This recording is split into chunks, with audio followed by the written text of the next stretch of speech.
So, what's up people and welcome to another One Piece discussion. So recently, Netflix came out with a news article that talked about the Season 2 of the One Piece live action series. And in this article, they talked about some of the actors and actresses who have joined the group to come out in Season 2 and portray the cast. And so as you can imagine, there has been several YouTube videos that already covered this. And what I wanted to do is discuss this myself, but rather than go over many of the actors and actresses who have joined, who I really don't know many of these people, but what I wanted to talk about was the characters to which these people will portray and how that will give hints with regards to Season 2. And so there will be spoilers with regards to this for anybody who has never read the manga or watched the anime, especially of what will be covered in Season 2. And so if you don't want to be spoiled, then I would suggest that you turn off this video. But I did want to talk about this and get your thoughts with regards to how this may indicate what Season 2 will be like. And so the list of performers look pretty good. So far what we know is that a gentleman named Daniel Lasker will be portraying Mr. 9. Cameron Johnson will be portraying Mr. 5. Jazara Jaslyn will be portraying Miss Valentine. David Dasmalchian will be portraying Mr. 3, which I think is fantastic. Werner Koester will be representing Dory. Brendan Murray will be representing Brogy. Clive Russell will be representing Crocus. Callum Kerr will be playing Smoker. Julia Rechwald will be playing Tashigi. Rob Coletti will be playing Wapo. And Tai Keogh will be representing Dalton. And so if I mispronounced any of these names, I apologize.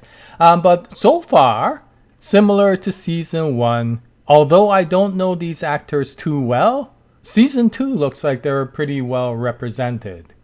Now, with regards to who I do know, David Dalmalchian, yeah, I think he will play a really good Mr. 3.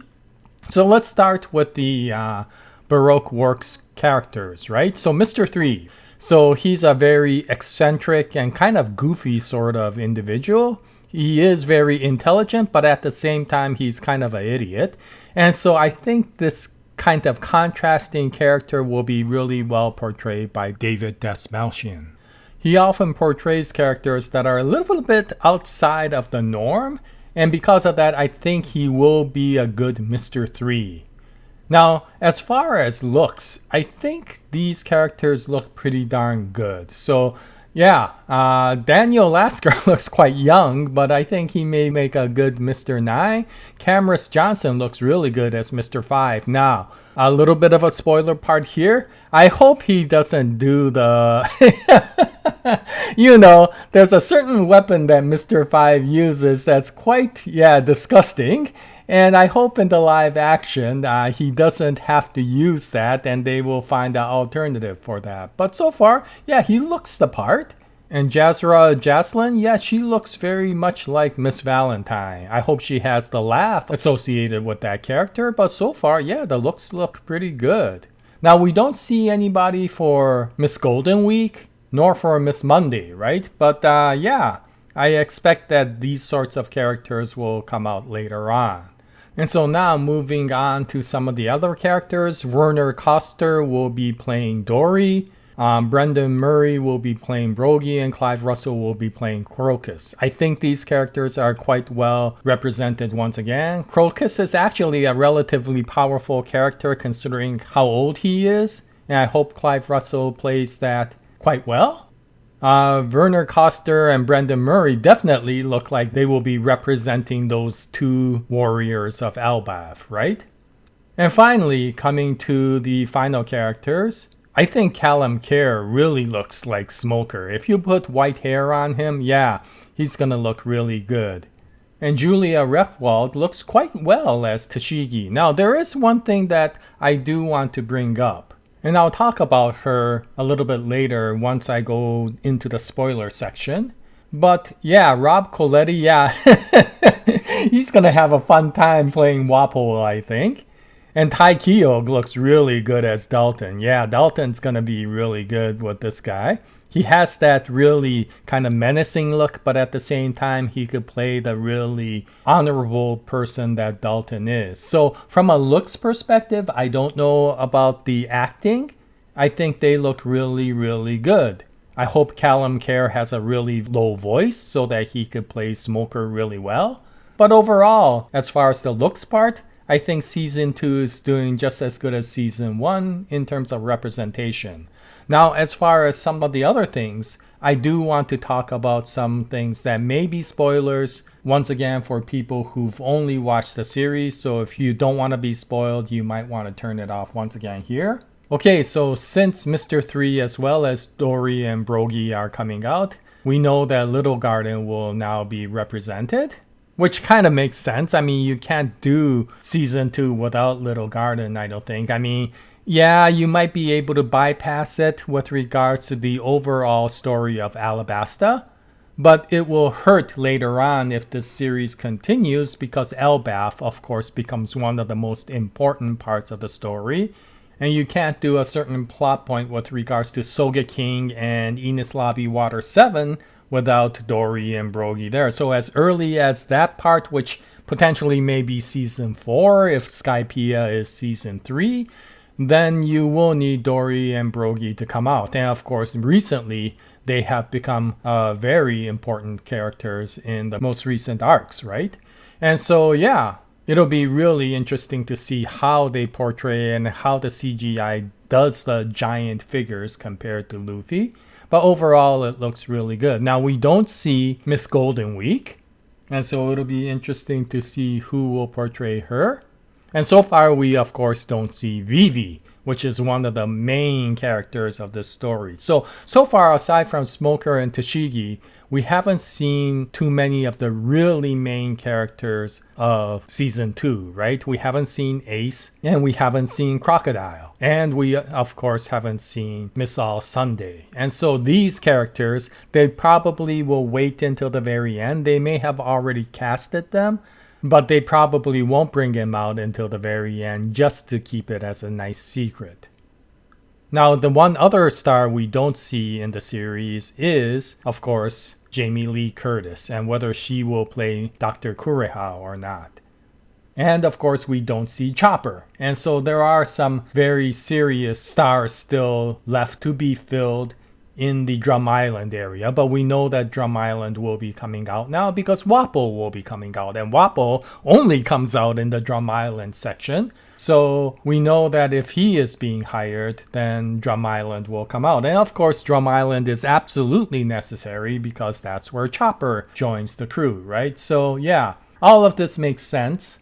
The most interesting thing is, of course, Smoker and Tashigi. With them out, it indicates that Logtown will be coming out, but since Smoker and Tashigi is represented throughout the entire Baroque Works saga, you still can remove Logtown and still have Smoker and Tashigi cast, right? They just come out once the Straw Hats enter the Grand Line. So if Season 2 does not include Logtown and only has the Straw Hats going into the Grand Line, then you still may have Smoker and Tashigi. So there is one key character that I'm waiting for to see, and that is, of course, Dragon in Season 2. And if Dragon gets cast, then most likely they will have Logtown because Dragon only comes out in Logtown, at least for Season 2.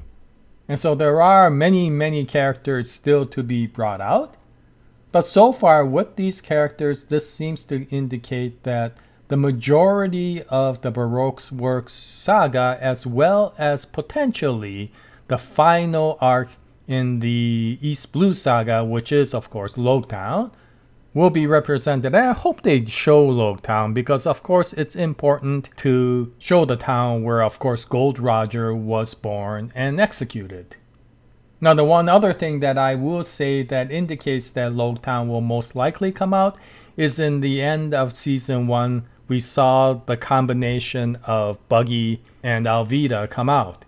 And so really, of course, in Season 2, the only place where you will expect to see Buggy and Alvida are in Logtown. And so I think by purposely putting them there, it kind of gives an indication that they will have Logtown in season 2. If they don't, why even bother showing that part, right? And that will be great because I think Buggy was a very popular character in season 1. And so it would be really good to at least have some of his presence in season 2. Now, what will be interesting is the one change that they had in season 1 was they had a really long time representing the Kobe-Garp interaction. And I really liked that interaction a lot. I know a lot of people thought that that was not good and they should have spent more time on other stuff. But I really liked that because it really gave a parallel between what was going on with Luffy in the pirate world versus what was going on with Kobe in the marine world, right? And so I hope they have a little bit of that, maybe not as much as in season 1, but a little bit of what you see with regards to Kobe, Helmeppo, and Garp, and potentially, of course, Bogart in season 2. But it will be interesting to see how this will go on. So anyway, I am looking for a few key characters to come out and hopefully be announced. One is, of course, Dragon. And the others are pretty well known. Chopper, Crocodile, right? All of these really main characters that will be coming out in season 2. And if we expect season 2 to end at the end of the Baroque Work Saga, then that will be a perfect group of episodes to have for season 2. They could basically end season 2 with the ship falling from the sky, right? And so one other thing I am hoping for, I still don't see any indication of that, is although season 1 was 8 episodes, I'm hoping season 2 is at a minimum 12, or if possible, even 24. 24 may be a lot because that may end up taking forever to film, and I know they want to bring season 2 out as soon as possible. Maybe they will bring it out in 2 parts. But I'm hoping that they have enough episodes to be able to represent these arcs within the Baroque Work Saga well, especially spending a lot of time in the Alabasta arc, right? And so yeah, it'll be interesting to see what happens. If they can do the 8 episodes to cover the majority up to Alabasta and then do the final 4 episodes as Alabasta, maybe that will be enough. And that'll get a tremendous amount of audience and we will successfully be able to have season 3. Okay, so that's about it with regards to this one. So far the casting looks really good. Oh, one last thing. Tashigi.